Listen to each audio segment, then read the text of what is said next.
그 덕에 이 백성들은 자신들의 과거를 돌아볼 수 있는 눈을 가지고 가나안 땅으로 기록되고 있습니다. 그런가 하면 다윗이라고 하는 왕이 있습니다.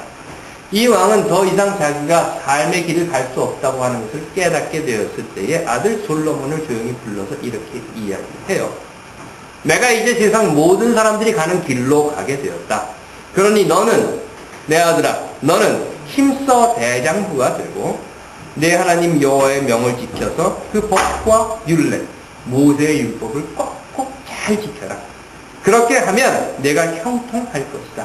라고 이야기를 해줍니다. 여기까지만 했으면 얼마나 좋겠어요. 그럴듯하게 끝났을 텐데. 그리고 나서 아주 은밀하고 조용하게 솔로몬이 불러서 이렇게 이야기합니다. 내 오른팔이라고 하는 장군 요압이 있거든. 그런 나쁜 놈들은 꼭 죽여버려라. 아, 다윗 왕의 정적입니다. 결국 그로 인해서 다윗 왕은 아들 솔로몬에게 분노와 살기를 띤 마음을 가지고 가게 되고 맙니다. 전도서라는 책이 있어요. 성서에 나와 있는 책입니다. 그 책을 쓴 사람은 전도서의 맨 앞부분에서 이렇게 시작을 합니다. 헛되고 헛되고 헛되다. 그리고 중간으로 가서 이런 말을 합니다. 젊은이여, 젊을 때에 젊은 나를 즐거라. 내 마음과 눈이 원하는 길을 따라. 다만 내가 하는 이 모든 일에 하나님의 심판이 있다는 것을 알아라. 헛되고 헛되고 헛된 인생길에서 젊은이는 내 젊은 날을 즐기지만 내가 하는 모든 일에는 하나님의 심판이 있다. 그로 인해서 그 전도서를 읽는 사람들에게 삶이라고 하는 것이 지금 이 순간 우리 눈앞에 보이는 이것으로 그치는 것이 아니라고 하는 것을 가슴에 새기고 가게 해주었습니다. 이명박 권력을 쥐었을 때 그 권력을 즐겨라. 내 마음과 눈이 원하는 길을 따라라. 다만 내가 하는 이 모든 일에 하나님의 심판이 있다는 것만은 꼭 알아라. 아마도 소망 표현은 전도서를 한번 알아요. 예수라는 젊은이가 있었습니다. 십자가에서 모두에게 버림받은 죽음의 자리에서 그는 죽어가며 더 이상 그 삶의 길을 갈 수 없는 위치에서 이렇게 말합니다. 하나님 저들을 용서해 주옵소서.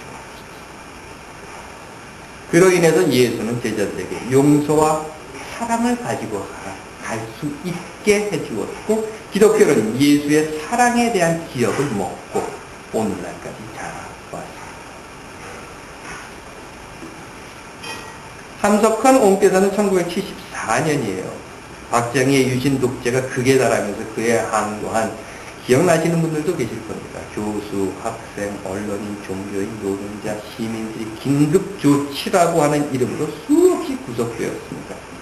또 민청년 사건이 일어난 해가 1974년입니다. 그래서 천여 명의 학생들이 구속 수감되었던 그 해 말 12월 연말 씨알의 소리에서 이렇게 물어보십니다. 어떤 것은 잊고 어떤 것은 잊지 말아야 한다. 그러면서 개인은 잊고 전체는 잊지 말아야 합니다. 감정은 잊고 도리는 잊지 말아야 합니다. 우연은 잊고 역사적 필연은 잊지 말아야 합니다. 성공과 실패는 잊고 의미는 잊지 말아야 합니다. 원수는 잊고 이웃은 잊지 말아야 합니다. 라고 말을 하셨습니다. 이게 2009년입니다. 어차피 가는 시간이 그렇다 하더라도 지나가버린 시간이 아까워서 그렇다 하더라도 아니 지난 한 해 동안 내가 운전하고 다니면서 사용한 휘발유 값이 아까워서라도 아니면 최소한 지난 한 해 동안 금요일날 성서마당에 와서 먹은 피자 값이 아까워서라도 2009년 농가는 가지고 갑시다. 그냥 가지 마. 하지만 다 가지고 가지는 맙시다. 버릴 것은 버리고 가질 것은 가지고 잊을 것은 잊고 기억할 것은 기억하고 갑시다.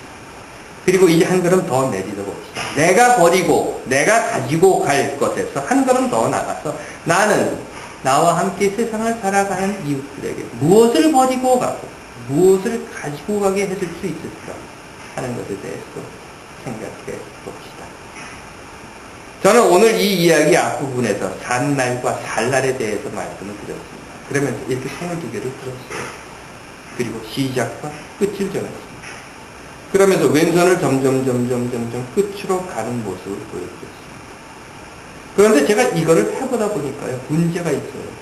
그것은 여기에서 시작입니다. 여기가 끝입니다. 점점 갑니다. 하는 모습은 이제 앞으로 남아있는 삶의 부분이 얼마인가는 보여드릴 수 있지만 지나온 삶의 부분이 얼마인가는 정확히 보여드릴 수 없다는 거예요. 왜냐하면 선이 2개밖에 없어요. 그래서 이렇게 하고 여기 이렇게 할 수가 없는 거고 지나왔습니다.